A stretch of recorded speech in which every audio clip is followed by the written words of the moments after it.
Hi there, and welcome to Real Life in Real Estate. I'm Mark Peebles, here to help you live your best life and achieve ultimate success. And this is a day where I get to have one of my favorite people on the podcast. He doesn't even know that he's secretly one of my favorite people. Look, he's already giggling at that, but this guy is so much fun. I have learned so much from him, and I'll just tell you a little backstory. Years ago, I went through the Floyd Wickman program. Floyd Wickman is an old school coach, still a very successful coaching program. They're still coaching today, but Floyd Wickman has been around many, many years, decades.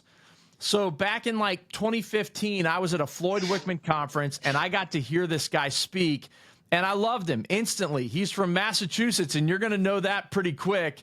But then recently at another conference, we got to reconnect. We hung out a ton, and I really not only enjoy just learning from him, but I really enjoy his friendship. And so I want to welcome to the show my friend, and he's going to be one of your favorite people too, I promise, Nelson Zide. Nelson, welcome to the Real Life in Real Estate podcast. Well, thank you, Mark. Believe me, it's a privilege and a pleasure for me to be on your podcast. It really is. Well, awesome. Well, I have so much enjoyed, getting to know you, and especially this last conference we were at. I was able to really spend some time with you. Now, one thing about Nelson, you've written two books. Two books. So, talk to me about the books you've written. Well, the first book I wrote was How to Have a Successful Real Estate Business and in Real Life at the same time. And I have to tell you, Mark, the background story of this. In the old days, before cell phones, when people used to call you at home, and then you'd run out, write contracts, run out, deliver them, back and forth, so forth. So I was a young father and young in the business. And one day I got home early, and my 5-year-old daughter looked at me and looked at the picture on the wall and looked at me and said, "Are you my daddy?" And I said, wow. "Oh my God, time." I said, "Time out." And I went to my wife. I said, "Look, I'm not busting my buns to make money, and my kids do not know." I also had a 2-year-old, but my 5-year-old daughter does not know who I am. This is not good.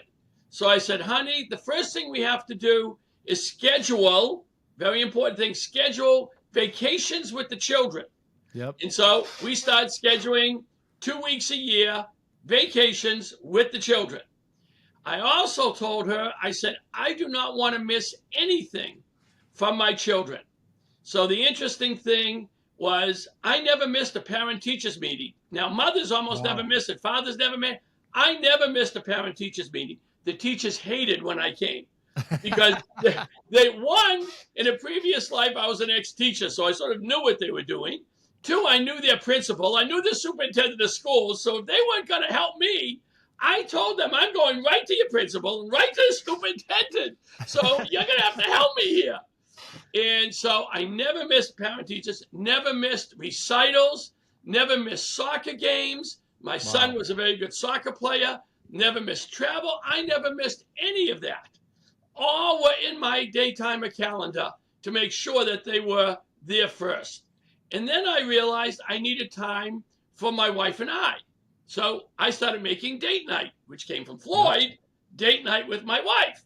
That's awesome. And then I started making time.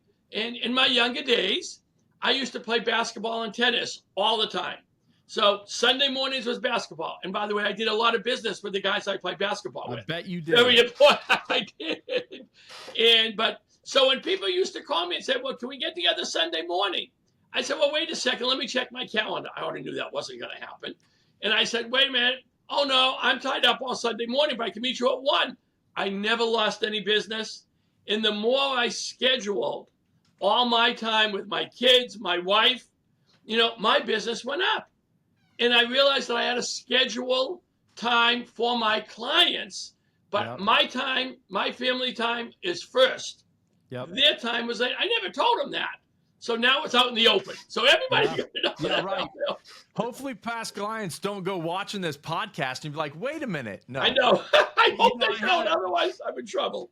Nelson, I've talked about this on the podcast before, but I had a coach at one point when I was working myself to death on the edge of a nervous breakdown. And I had a coach say to me, "Mark, you put your family on your calendar, and when someone asks you if you're available, no, I have an appointment. And she said that is a more important appointment than any client. And I love what you're saying. It really reinforces a lot of the stuff we talk about here. Yeah. So talk to me about that. During how early in your career was that transition where your mindset shifted? Oh, that was probably close to 40 years ago.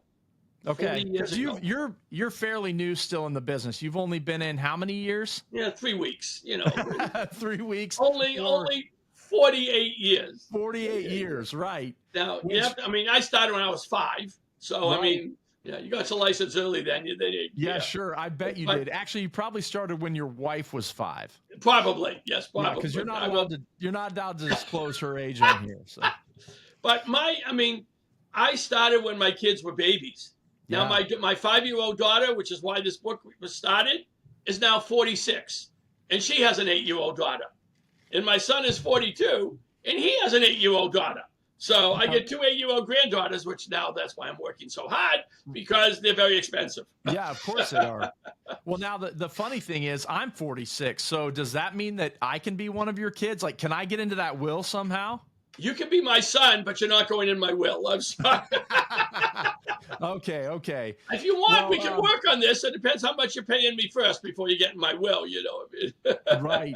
So when that when you changed your mindset around that, when your daughter came and said something that kind of punched you in the gut, Yeah. and you began to run your business differently, did you see your business go down? No, and on the contrary, the more I scheduled my time, my family time, and then I realized I also have to schedule clients' time, my business increased. And, and I was kind of a crazy person. At that point in time, I had just opened up my own real estate company. So I was the broker owner, I Yep. was the recruiter, I was the top listing agent, top Wow. selling agent. I swept the floors, washed the dishes, and did Yep. all the things that small company owners did. But yet all my business would continue to go up and up and up and continued consistently to be a very profitable business for me.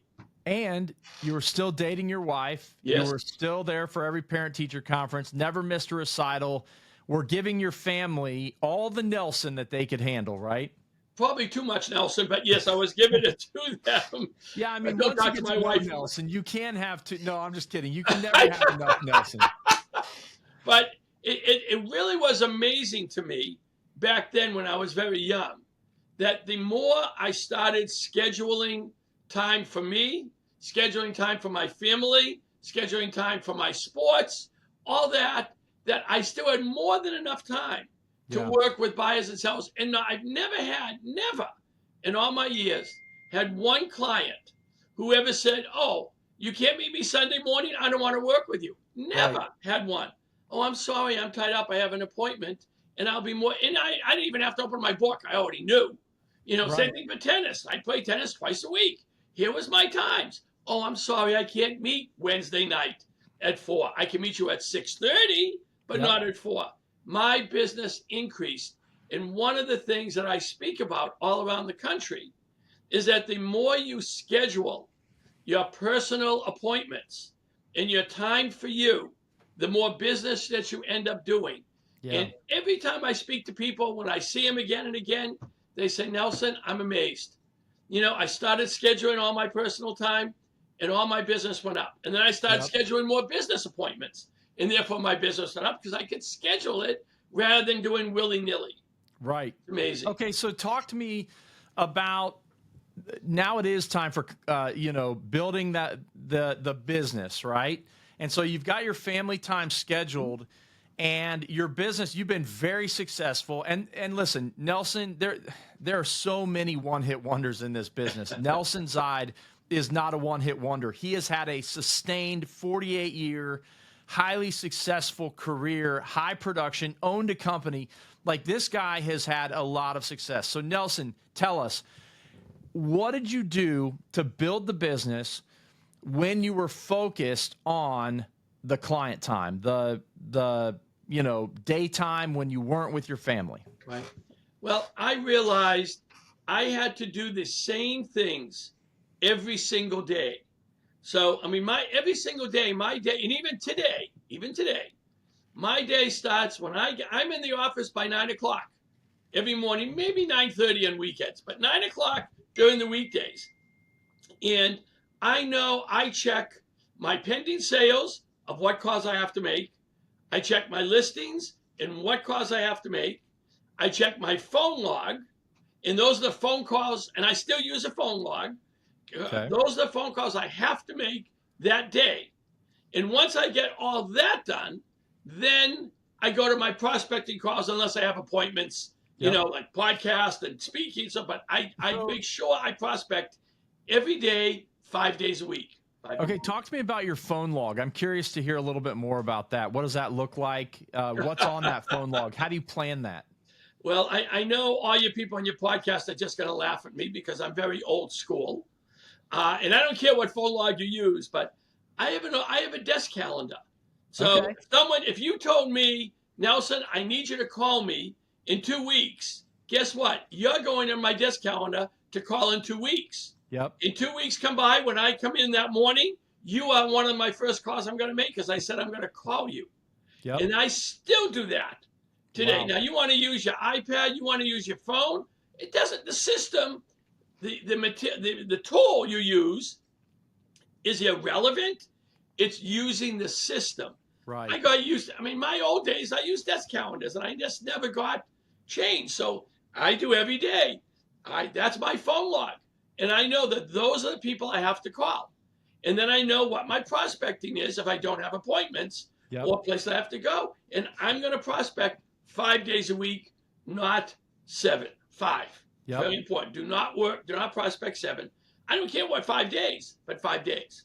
Yep. Very, very important. Okay, so talk to me. What are you doing in your prospecting time? Who are you calling? What does it look like for you on a daily basis? Well, I usually call people on my database. I happen to have a very large database. How many in your database? About 1,500 people. Okay, that's awesome. And these small. people, and they know you, right? Right. Okay. You are not in my database unless we met. Okay. Now, whether we met at a conference, sometimes it's other realtors, Yep. or we meet other places, or I meet in the local community, whether it's Rotary or, if you're on BNI, that's fine, or Lions Club. Wherever I go and I meet people, I always get their information put in my database, plus all my past clients in my database. And then I have people that I have got a lead for and they didn't buy or sell just at that point in time. They're in my database. Yep. And everyone in my database, I send everyone in my database a snail mail newsletter on the first of the month. Okay. I use it. May I say the name of a company that I use? Sure. Absolutely. It's called the Personal Marketing Company Okay. out of Kansas City. Okay. I'm their longest continuous client. Really? How many Really, years? over 40 years, they've been sending No my way. newsletter out. And it's so nice now because I don't write it, I don't see it, I don't touch it. It automatically goes out, and I'm on the list.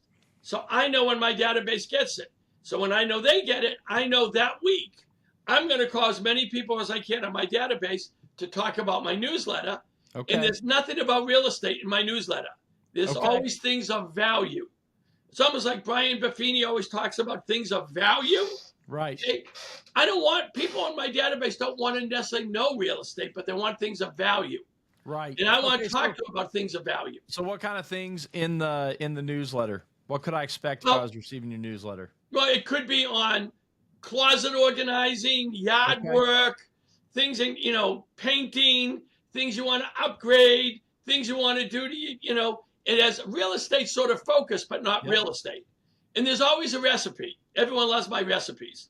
So whenever they say, oh, I made this, it's great. And I always joke, and you didn't call me. You know what I look like. Why didn't you call me? I want to eat. Come on. But there's always things of value there. And it's full color, 4 pages. It's great. And then I don't worry about it.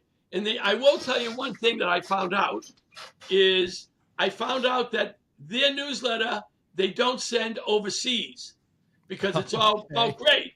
So every time I have an overseas client, I have them send me extra.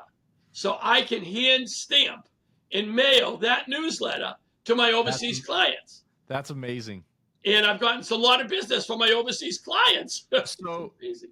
so you're using the newsletter Yeah. as a launching point for conversation. Absolutely.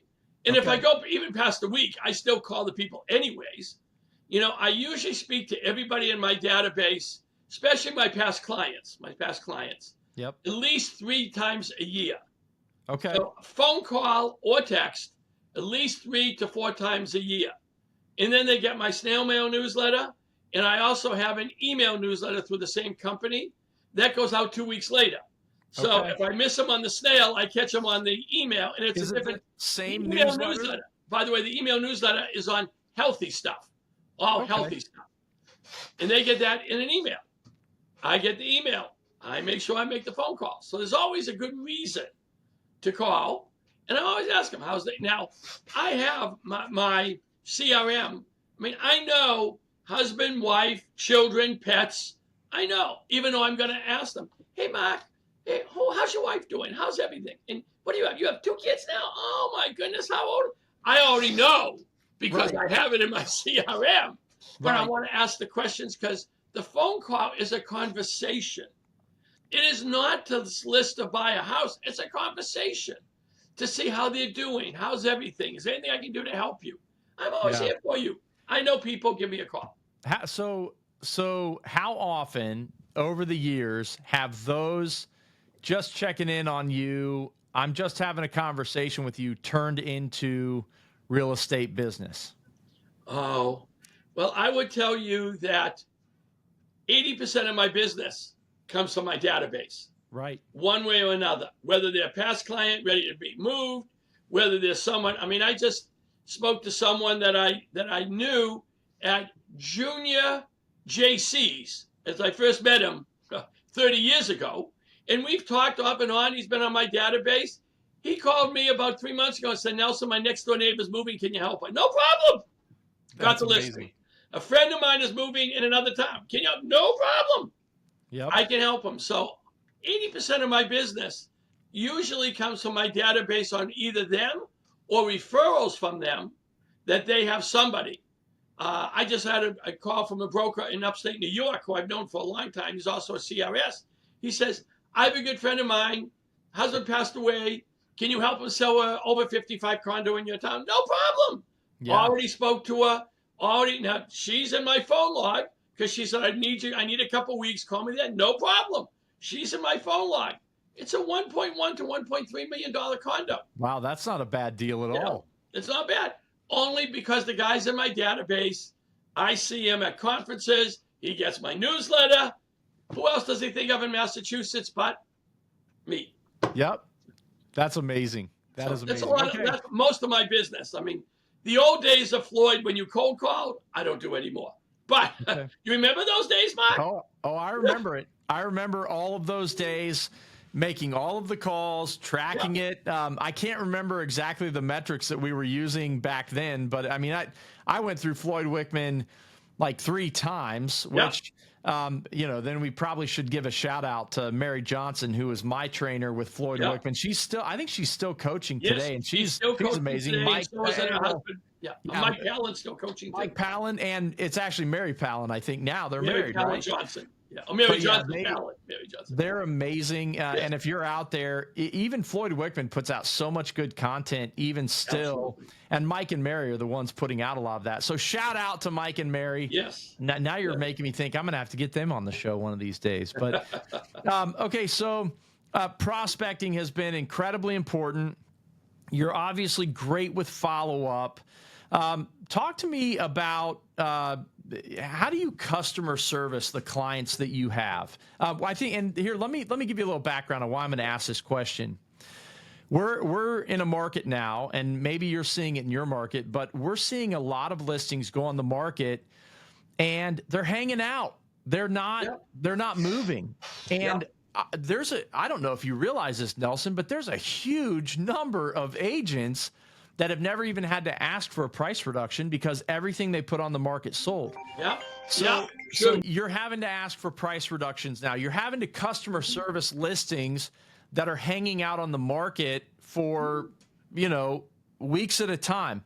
How are you doing that? How do you keep your clients, highly satisfied, provide great service? And then I want to get into how we were asking for price reductions.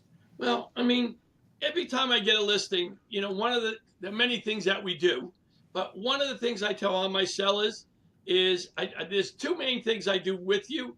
One, I communicate with you on a constant basis, Yep. meaning I'm going to speak to you at least once a week. I'm going to tell you what's happening and what's not happening. Right. I'm going to tell you what's going on in the marketplace. I'm going to give you whatever feedback I get from any showings, whether they're from the open house or other showings.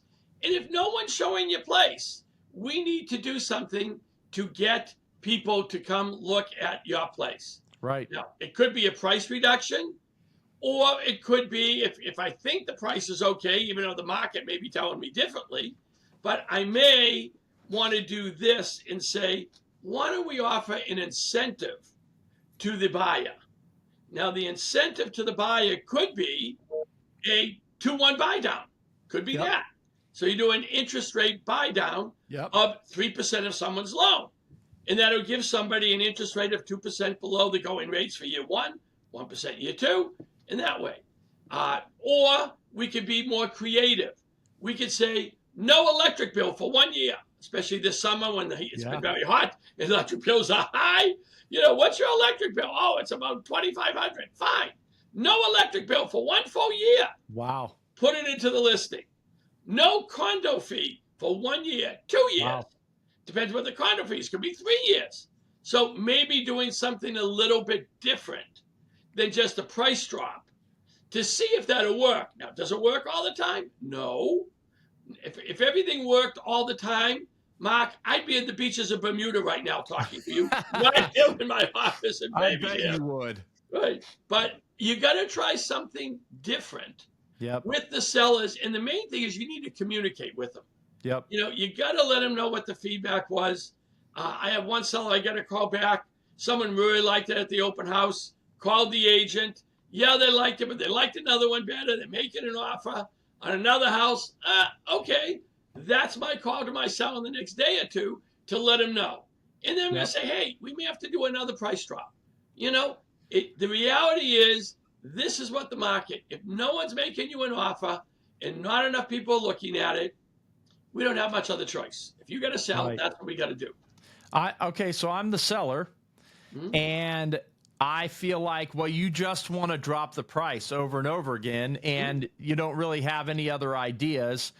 And and I know that the 4 P's of marketing, product placement, promotion, price is really critical to get that right. So you need to ask me for another price reduction. Walk me through that conversation. I want to, for our audience, I want them to hear how someone as seasoned and professional as you would walk through that conversation. I can see I'm in big trouble. Yeah. To be honest, tell you, Mark, I'm a very black and white person. I really am. And I'm not afraid to tell the seller, look we stationed it right. We use professional photography. Your rooms look good. Everything looks good. You don't have much competition. So there's only a few things we can do. One, we could do some of these creative things and see if that'll bring somebody, whatever the creative things may be. And there's 2 or 3 or 4 or 5. I mean, no landscaping for you, no gas, no whatever. Right. Okay. Or we could do a interest rate concession. Yep. We could do that. Or we're going to have to come down in price. And if you're going to come down in price, we got to come down in price. We got to do a price drop that is significant enough that will reach a new buyer category. Okay. Coming down $3,000 isn't going to help you. You might as well give no electricity for a year for $3,000 because that's not going to make any difference in your price. But if you're going to come down 15, that may get you a different buyer category, and we may have to do that. And if we have to do that twice or 3 times, I'm going to tell you, let's do it once now, but keep that in the back of your head, because if that's not working, this is what we have to do. And if no one's making you an offer, guess what? I like to help you, but if you don't want to do this to get people in, there's not much. I can't make the buyer for you. And unfortunately, I'm not independently wealthy. I can't buy the house from you. Right. I'd love to, but I can't buy the house from you. Someone else has to. Now, I can maybe help in different ways, but I can't buy the house. And Right. you have to make that decision. And if you're not willing to do it, your choice, you may have to sit there longer. Yep. And I'm very black and white about that. I know people may say, well, don't you have these cute stories? Yeah. No one's looking at your house. That's the Yeah. cute story. What else do you Right. want me to do? It's I not a mean, story, it's a reality. yeah, that's right. I mean, for some reason, me standing in front of your house in a bikini is not going to help you. It just isn't going to get you more buyers. Nothing. It will get you absolutely nothing. Absolutely. Now, if Mark was in there with a bikini, different story maybe, but me, Wow. Hey, listen, we probably just lost a lot of the audience there. I'm sorry. Yeah, we probably I did. apologize for the graphic detail. This is why I love Nelson, though. Nelson, you just keep me laughing, and you put a smile on everyone's face you come in contact with. So, Thank you. okay, I want to move a little bit Yeah. into your second book that you wrote. Yeah. And that was to be a consultant, not just a salesperson. Yes. And I want to know, what does that mean? Well, and I have to give this for both my books. I have a background story. Yep. So, the background story for this book was I had an agent who never did much business, and one day she came to me. She said, "Nelson, I get 5 listing appointments this weekend. This week, 5 listing." I said, "Great, Sue, great. I'm so happy for you." I let her go off and do a thing. The next week came by. I said, "Well, how'd you do? How'd you do? You had all these appointments."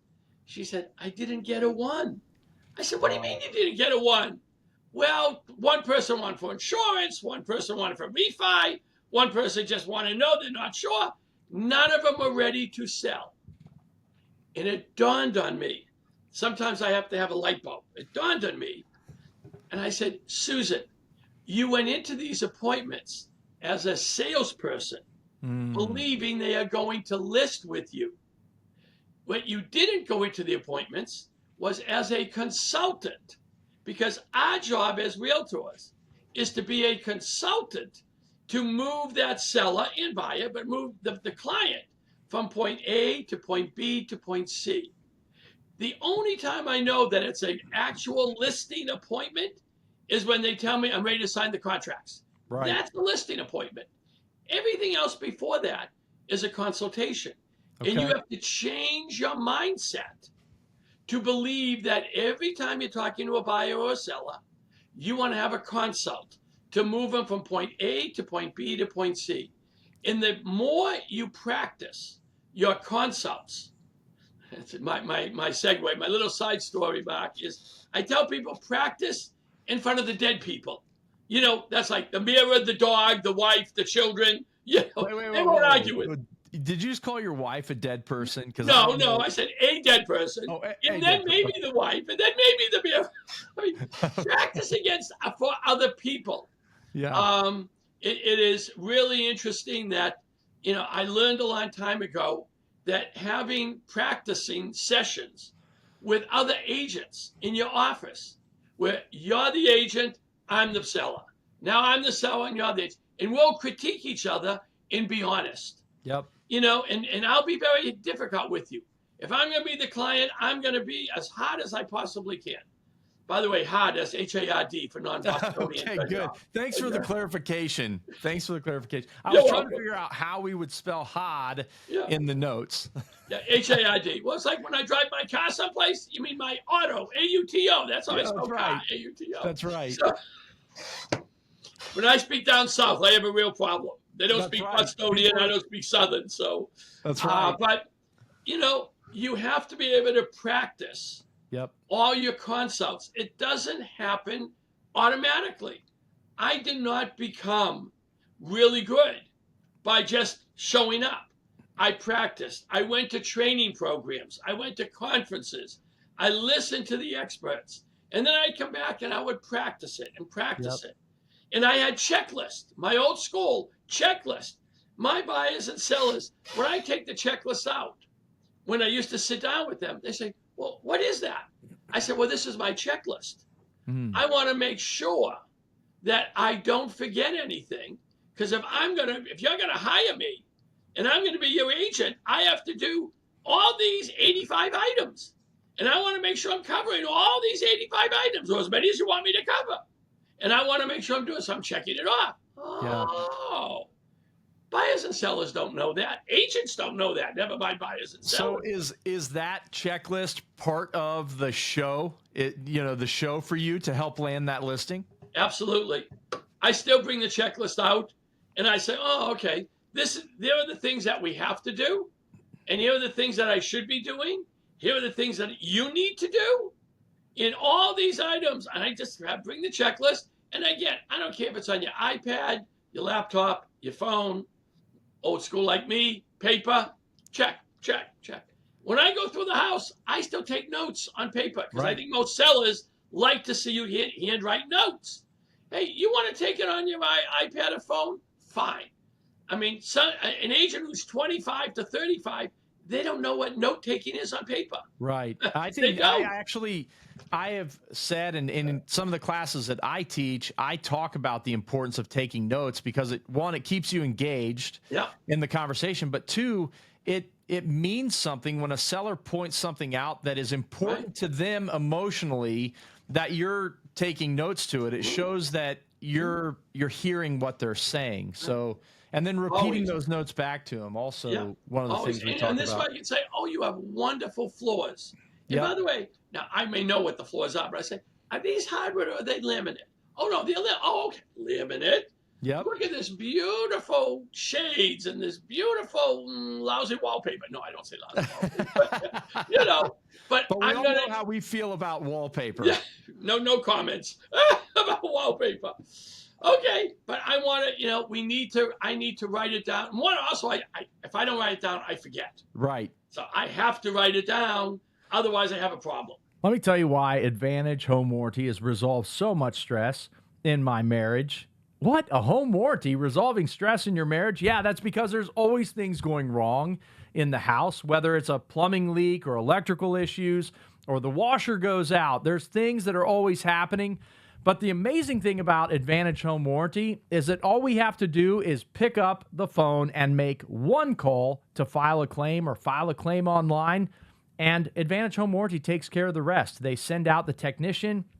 They make the repair. If they can't make the repair, they reimburse us for a portion of the cost of replacement. It's really an amazing plan. I carry the Elite plan on my personal home, and it's just taken off a lot of stress to know that Advantage Home Warranty is there when anything goes wrong. So check out Advantage Home Warranty at AdvantageHW.com. That's AdvantageHW.com. I think you should have an Advantage Home Warranty. Well, take me through a listing consultation. What is your process? When does the listing consultation start? And what is the Nelson Zide way of doing a listing consultation? I tell them to call Mark Peebles. Yeah. Oh, sorry. That works. Are you licensed in Massachusetts, Mark? You can come in. Right. No. I don't know if I could do well in Massachusetts because I've got a Southern accent. We'll teach you Bostonian, so it's okay. Okay, good. Well, I mean, it really starts with when I go into the house. The first thing I really do, I says, hey, let's sit down and talk. Let's sit down and chat. I want to make sure I know a lot of what your process is. Where are you? What are you planning to do? Are you relocating? Are you downsizing? I mean, when you bought this house, you had no children. Now you have 5. So in a 3-bedroom, 1-bath house. So you need a bigger house. So tell me more about what your process is, and tell me more about what your time frame is. Right. So that we can now, before I do anything, if I don't know more about what are your plans, what are your issues, what do you need, then I can't really help you a lot. So I need to know all of that. And then once I know all of that, and I take my notes, and then I'll say, okay, let's walk around. And I'm going to take my notes in every room. And I want to let you know, Mr. and Mrs. Seller, I am not a professional stager, but I'm going to stage every room for you as we go along. I'm going to suggest what furniture you remove, what furniture you can leave, what stuff you can leave. First thing I always say is you have to defamilize your house. I said, Yep. please don't hurt me. Don't hurt me. But all the wonderful pictures of your family, you got to take down. Yeah. You have to remember, you are selling your house, not your home. Yep. Your home is where your pictures are, and you deserve to have them there with your children and your parents and your grandparents. Wonderful. But if you're selling, you are not selling your home. You're selling a house someone else wants to have the home. So Right. you need to have artwork, not family pictures. So you have to defamilize your house. So when we go through every room, we're going to say, mother, children, father, take it down. Take it down. You got to take it down. And I smile. By the way, if you don't smile, you got a problem. You got to smile when you say that so they don't hit you. You know, you got to smile. I haven't been hit yet. Okay, good. Not hit yet. And I also tell them, and this is even harder for a lot of people, I say you have to de-religious your house. You cannot have anything religious up. And I don't care whether you're Catholic, Baptist, Jewish, Muslim. It doesn't make any difference. I say you really, and please don't, I know it's not what you want to hear, but your home is your home. But you are selling a house for someone else's home to be. They do not want to see all of your religious items because not everybody coming into your home is Catholic, Jewish, Muslim, Baptist, Protestant. Right. They're all different. And you want your home to be able to hit as many different size families, religions, everything. So I will go through every single room. I will tell you what you need to remove. I'll tell you what, and if you don't have enough of the artwork, guess what? Home Depot has cheap artwork. 20 bucks. Buy some cheap pictures, put it up. We say IKEA a lot around here. IKEA, okay? Yep. Either way, I don't really get whatever it is, buy cheap artwork is fine. If you want cheap artwork, go to a flea market. There's lots of cheap artwork out there if you go to a flea market and buy it. But I will go through room by room. Kitchens, I'm going to tell them, remove all the stuff for the countertops. Yep. Countertops want to be as empty as possible, especially knives. Do not leave knives out. People say, why not? I said, you know what? There's too many people who walk through and grab the knife. You'd be amazed how many people grab those knives. And then my seller says, where's my knife when they come home? Somebody walked through the house and grabbed the knife.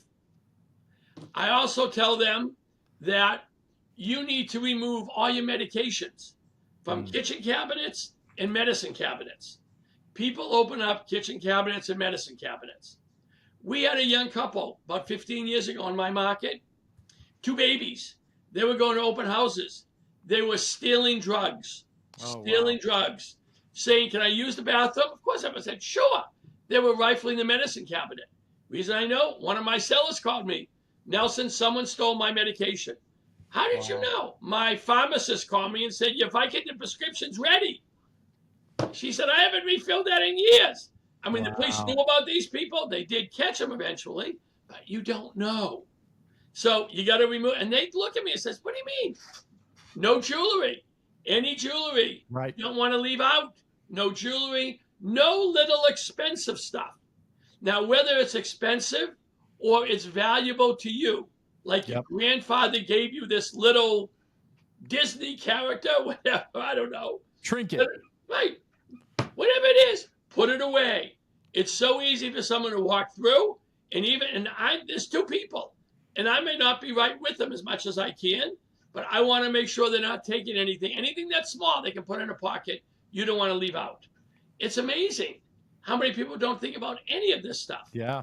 And we got to move this chair over here, and we got to move this over here. You got to make the bed. If you don't have a nice bed cover, get one. They're inexpensive.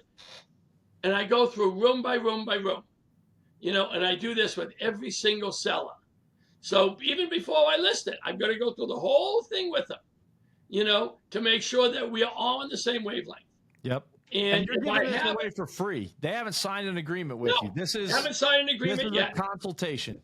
That's what it is. It's a consult because they're not ready yet. I mean, there are quite a few times, unfortunately, that they want to talk to 2 other people. Yep. I don't know why they want to talk to 2 other people. Not after they've talked to you. I know. There's no way they should. But, my mother's best friend. Well, you didn't tell me that up front. I wouldn't have come over if that was the case. But, well, tell me up front. I just need a second opinion. Hey, no problem. And I said, I can give you an idea of what your house is worth after I do all that stuff. I give you an idea based upon what RPR says, Realtors Property Resource. Then I can do a little bit of comparable, but yet I don't know. I just looked at a house yesterday. The city records, town records, say it's a 5-bedroom house.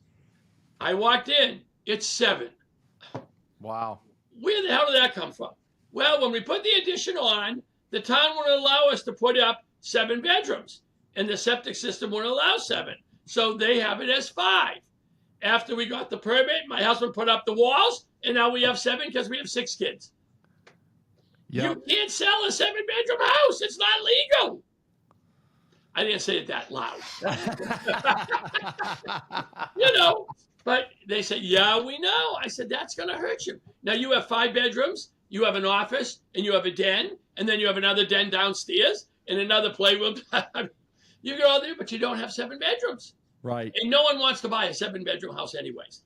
Not right. It's hard to market. It is hard to market. Yep.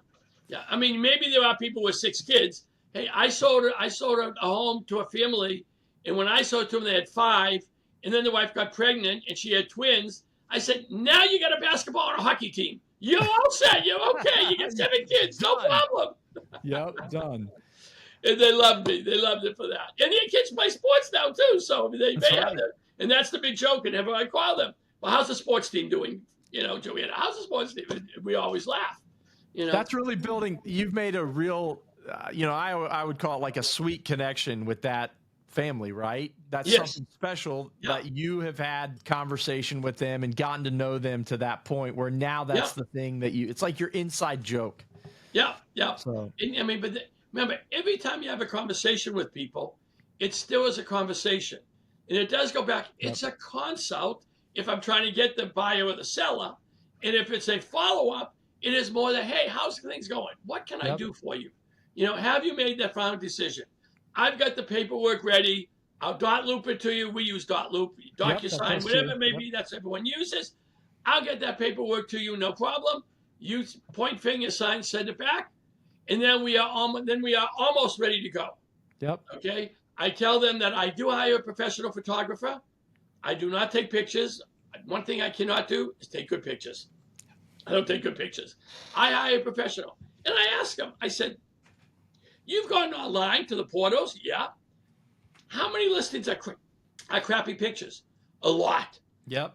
And you want to hire a realtor who does that? I would never put a listing on the market, even my rentals, unless I have my professional photographer. I want professional pictures. If it's in a real country setting, then he'll do drones. He'll do drone pictures. If it's important in your market, have a photographer do floor plans. There are a lot of photographers who do floor plans. I'm not a big fan of it, but if that's important. Drones, if it's a big wide area, fine. In a subdivision, you don't really want a drone. And if you're on a main street, you definitely don't want a drone. You don't want to show the 7-Eleven on one side and the gas station up Right, that's right. Not a good idea. Not a good idea. But so I'm going to tell them, I do that. I make sure. And I also tell them, and this is something, Mark, that very few agents do. And I've been doing this for a while now. Is the ChatGPT is not for a while, but I write up the listing, and I'm just very black and white. Even though I'm an author, I'm very black and white. I send all my write-ups to ChatGPT, and I tell the sellers. So then I get it back, and it looks much better. Yep. I send you the listing with the ChatGPT writing for your approval. I don't want to go on the market unless you approve it. Couple reasons. One, I want them to see it. If they don't agree with it, I want to know before we go live.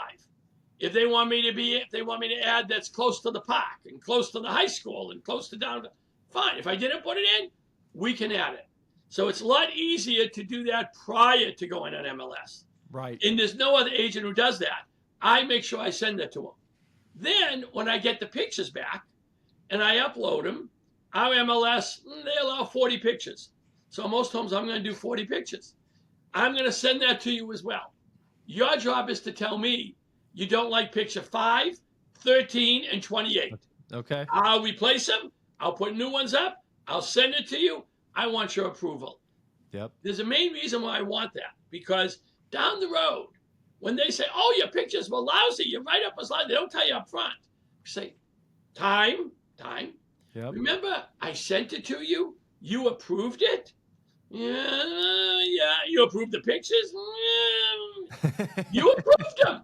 I only want to do what you think the rest of the public is going to see on the public portals. You see the same thing. I want to make sure that you are looking at it as a public person on a portal and you like it. You like it, everyone else is going to like it. And there's nobody else that I know who does that. Yep.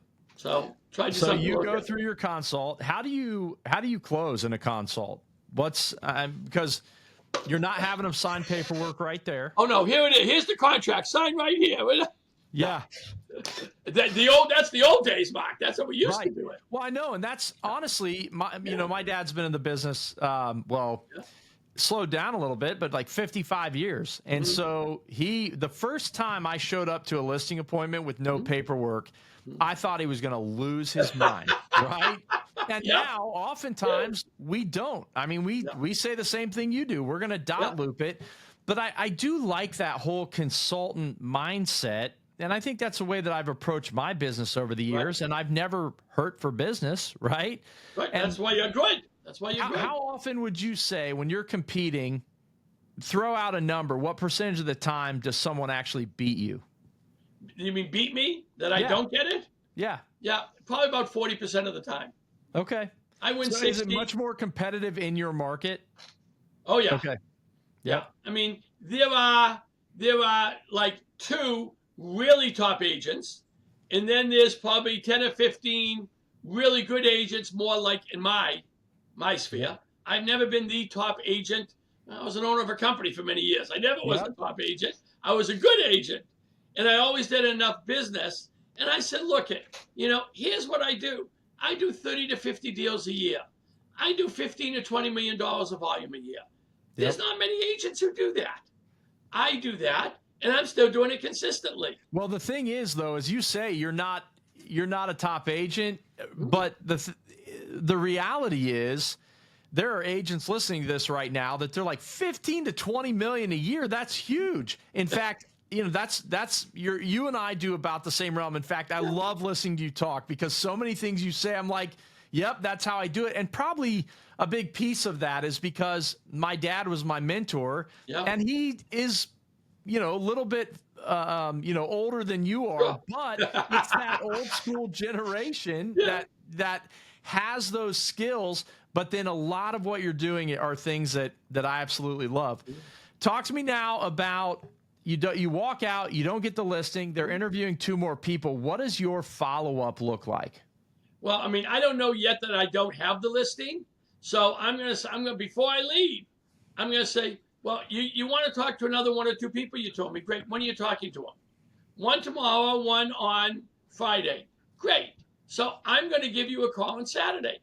I'm going to see how you're doing. Okay. I want to know. In the meantime, if you have any questions on anything that I've said versus what they've said, I'll be more than happy to answer the questions. They're gonna tell you what they will do. I'm telling you what I am willing to do. And I am always willing to answer the questions. And I tell everybody, I said, look, you call me at 10 at night, I'm not answering the phone. Yep. You call me at 6 in the morning, I'm not answering the phone. I said, but I will always get back to everybody within 24 hours. Yep. You tell me when's a good time to chat with you, I will chat with you. That's what you have to tell me. Yep. Okay. Otherwise, I'm going to call you back when you tell me to call. If you tell me to call in 2 weeks, I'm going to cut that in half. I'm calling them in a week. Okay. Yep. Hey, I need to know.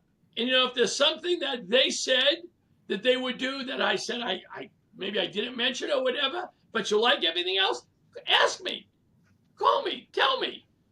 What do you think? And have they explained the contracts to you? These days, you got to explain the contracts. Right. Okay. Have they gone over commission structure with you? Okay. We're not going to talk any numbers, but have they talked about commission structure? Have they talked about what their fee is? Have they talked about what the buyer agent fee is? Do they tell you about what choices you have? Yep. Well, no. Well, let me tell you what choices you have. Here's my fee, and this is what the buyer agents normally get. And it's your decision whether you want to pay it, not pay it, pay a lot, pay a little. It's up to you. But we need to have a conversation Yep. about that. And I'm going to tell you what is I'm either going to leave the blank contract with you. I do bring blank contracts with me, okay, Yep. even though I do everything by dot loop these days. But I bring blank ones. Or when I get back to my office, I'm going to have my admin email you a blank listing contract so you have a chance to see it. And therefore, you have a chance to go over it. And then you have a chance to ask me questions about it because it's all written by lawyers. No one understands it anyways these days. Written by lawyers. Ask me. I'm not a lawyer. I just know enough to be dangerous. Yep. And you That's are what I do. dangerous. I can vouch. He is dangerous, folks. There's a lot. Here's the thing. There's so much wisdom floating around in your head. You've probably forgotten more than I will ever know. But that's what I You are love so is kind. that you So know kind. enough to be dangerous about so many things. So here's what I want to do. I feel like I'm getting a ton of good information out of you. Now I want to ask you some questions that we ask every guest that comes on the show, and I just want to know. Tell me, who is your greatest influence that has been on your life or career that you would say, if it weren't for this person, I probably wouldn't be here today? Floyd Wickman. I have to tell you. Wickman. I mean, That's good. He was one of my very first trainers. Was Floyd Wickman. It's interesting. Before Floyd, I would have said Tom Hopkins, which most people don't remember. Do you ever hear of Tom Hopkins? I've heard the name, but I don't know him. Tom Hopkins, his training program was on 78 RPMs. 78 records. You don't even know what a 78 record is. I don't. I have no clue what that is. No clue. Take the old record players, these big 78 albums, you plug it down. But he was the very first trainer that I listened to. Wow. But really, Floyd Wickman was my very first trainer, mentor. There were times I drove him around. I went to 9 of his Sweat Hog programs. 9. Wow. Every time my agent went, I went. And I think Sweat Hogs was like his original training program, and they're actually bringing that back, aren't they? They're bringing Sweat Hogs back again. Yeah. But he was the one person that had probably the greatest influence on my real estate career, except for my 5-year-old daughter who told me I had to now plan for stuff for her and my family. But from a real estate standpoint, it was absolutely Floyd Wickman without a question. That's awesome. All right, so if you could go back to your very first year in the business and give yourself advice, what would you say? Oh, my God. That's a long time. Can you even remember your first year in the business? No, I don't remember my first year in business. Goodness. First few years. My first broker, the training he gave me was, here's the desk, here's the phone, see you later, you are alone. That was my training. I didn't know anything. I tell this to all the new agents who still come into my company, and any new agent that I speak with, I said, go to training programs, practice what they say, pick out stuff that fits you. Yep. There are things that don't fit me. I'm not going to do some of that stuff. I mean, I remember, I did cold calling. It wasn't for me. Yeah. But I did it. I did door knocking back when you could knock on doors. Right. But it really wasn't for me. Pick out the things that will work for you and find somebody both in your office or in your company and then outside your company that you can listen and learn from. There's all sorts of trainers out there, all sorts of programs. Some are free, some are not free. Yep. Pick out, but then you have to do it. Yep. Do it. Can I also answer your question, Mark? One other thing. Yeah. I'll try not to be too long, but that's okay. At an old Floyd meeting, there was a lady there from Cincinnati who begged me to mentor her. I said, no, I don't mentor. Begged me. 6 months, she bugged the hell out of me. I finally said, okay, let's figure out what you're going to do and how I'm going to help you. She said, fine. So we talked about it. I said, okay, here's what you're going to do. Your job is every day, your job is to get one appointment a day, every day, 5 days a week. Wow. One appointment a day, Yep. 5 days a week. And at night at 6 o'clock, your job is to call me and tell me, did you get it or didn't get it? If you got it, great. If you didn't get it, how many are you going to get tomorrow? 2. Yep. If you didn't get 2, how many you get next day? 3. You go 5 days, no appointments, we're done. My wife hated her because she would call every night at 6 o'clock, but dinner and travel. She would call. Her name was Pam.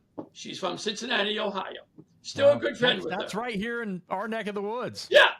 Yeah. She used to work with Bob Daniels, if you remember Bob Daniels at all, but she used to work with her. And she was at the bottom of the barrel of her company at the end of the year with her getting one appointment a day and calling me every day. She went from the bottom to the number one agent in her company in 1 year. And the funniest thing, in her office, she made, you know what fatheads are, Mark? Yeah. You know what fatheads are? I know what the fatheads are. Okay. The vinyls that go on the wall. Right. She made a Nelson Zide fathead That is on awesome. her wall. And her Wow. agents in the office laughed, but every day she walked in, she had to look at me. She knew what she had to do every day. And she ended up being the top agent 3 years in a row. Wow, for doing that's amazing. that. So if someone had told me, and that's still my philosophy now, I want to get one appointment a day. If I get 2, great. 3, 5 days a week, not 7. Yep, I love it.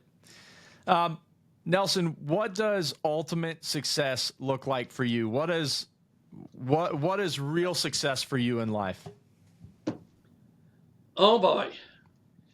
Real success is enjoying my life, even though I'm working hard, Yep. enjoying my family, no matter how much I bitch and moan about driving around everything and my 2 8-year-old granddaughters, Yep. but really watching them and being with them, watching them do dance and gymnastics and soccer and basketball and all their sports. Yep. And to go to their events. And I trained my kids, by the way, because they saw I did it with them. They go to all their kids' sports events. That's they good. go to all their kids' dance recitals. And for me, is to watch them grow, to watch them become successful in their own lives, even watching my kids become very successful in their lives because they saw daddy become very successful, even though I woke up unemployed every morning. Yep. 48 years, and I still do. That's and right. I like waking up unemployed every morning. But to really enjoy my life, my family life, have a good time, travel to conferences, meet wonderful people like you at conferences. You know, shucks. yeah. You know, I've got to do all that, and I still travel. I go to my state convention next month. Yep. I'm going to an ERA Brokers Conference the month after, going to NAR in Houston then in November, and then I have Floyd's meeting in between November and Triple Play in New York and Atlantic City. Yep. I go to there. I still go because I learn, I network, I enjoy, I like to travel. Yep. Hey, I'm old. I'm going to Yeah. enjoy every day. Let me. You're old. Can I What, say, what are you, 55? I think you I said. wish I was. Yeah. Yeah, I don't want to say that I'm 72, but I'm 72. Yeah, but somewhere around there. Somewhere. Somewhere around there. Let me just say one more thing to that, Mark, and then go Yeah, back to your absolutely. question. Yeah. I learned a long time. Both my parents died when they were very young. And when my father passed away when he was 64, it dawned on me, I have to live my life every day because I don't know when's the last day. That's right. And I learned that 20, 25 years ago when he passed away.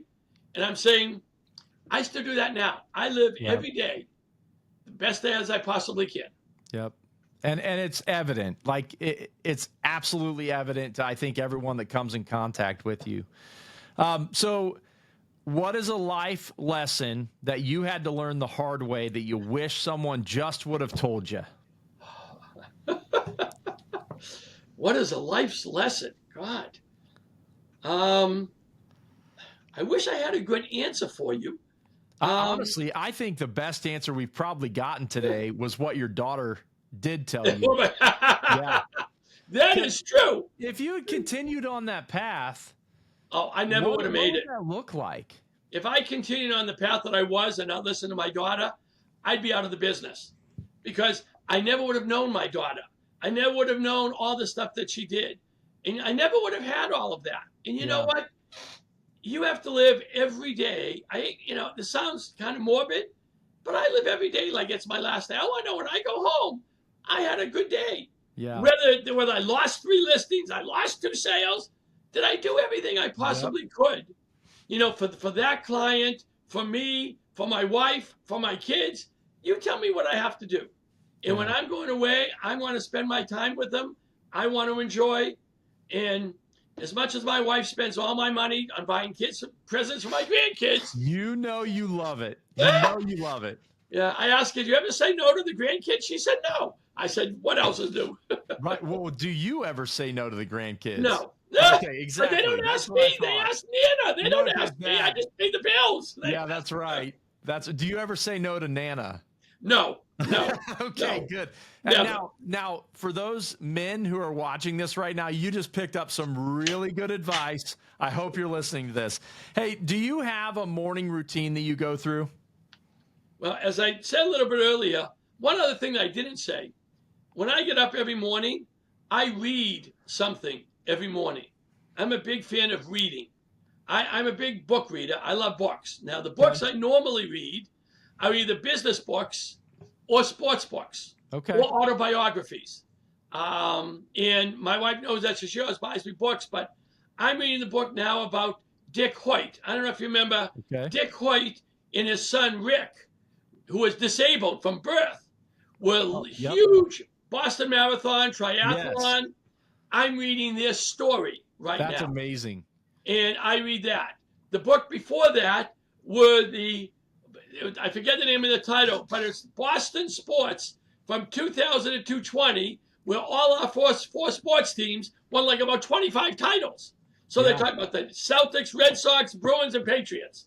I'm a big sports fan. That's awesome. I read autobiographies, biographies, business books. I read all the real estate. I read the CRS magazine, the RIS Media magazine. I read the magazines when it comes because that gives me more information. Good. So I read every morning before I shower, eat breakfast, get to the office, and do my office stuff. That's what I do. What's the most important habit you have every day? Waking up. Yeah, okay, well, that's good. That's good. I guess you can't do anything else without that. If I don't wake up, I'm sunk. Yep. But, hey, I guess the most important habit is to do the same things every day. And if you do the same things for 20 days in a row, it becomes habit. I read every morning when I'm at home. I read every morning.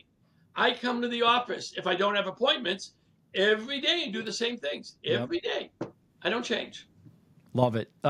So if you were not in real estate, at this stage of life, what passion would you pursue full time? If I wasn't in real estate? Yeah. I want to be in sports in some capacity. I'm not good enough to play, but, in the management offices, I coached basketball for 20 years, for high school kids. I loved coaching. I love sports. I would probably want to do something in the sports field because that's my passion. And I don't care what sport, football, baseball, basketball, hockey. Care. Well, I remember when we were at a conference a few months ago together, I think the Celtics were playing, I think, and you were all over it, back and forth with your wife. Your wife's a big sports fan too, right? I got my wife in big sports, and she was texting me back and forth. Yep. And when we were at the conference, go ahead, I'm sorry. Oh, no, nothing. I was going to ask you, for our audience that wants to connect with you, wants to follow you, where can they find you? Well, they can text me anytime at 508-277-7794. My website is nelsonzide.com. I make it simple. NELSONZIDE. NelsonZide.com. Or you can email me at nelson@nelsonzide.com. Love it. You can do it anyway, and I'm more than happy for all of your listeners. Anytime they want to call, text, chat with me, hey, that's how I give back to the real estate community. Yeah, and give back you do. I know you've had impact on me just in this short time that we've been reconnected. And today, I was sitting here trying to jot down notes while you were talking because there were so many good just gold nuggets that you were throwing out there. And so, Nelson, thank you, one, for your friendship, and two, thank you for taking the time to be here today. This has been amazing. Mark, it is absolutely my pleasure, and thank you for your friendship. And anytime, I'd be more than happy to anytime. Awesome. Well, this has been a great show. I hope that you've gotten as much out of it as I have. I want to encourage you, go out there, live your best life, achieve ultimate success. And I tell you what, follow us on YouTube, because, you know, we're growing that YouTube channel. So follow us, like, subscribe, and then anywhere you get your podcast, you'll be able to get this. So follow us on our podcast. And do me a favor, there's someone that needs to hear what Nelson talked about this week. There's a lot of good stuff in here. Someone right now has kids that don't know who they are and need to hear what Nelson said today. That's real life. So send this podcast to someone that would be encouraged and inspired by it. Thanks for joining us today. And as always, we'll see you again next week. Bye now.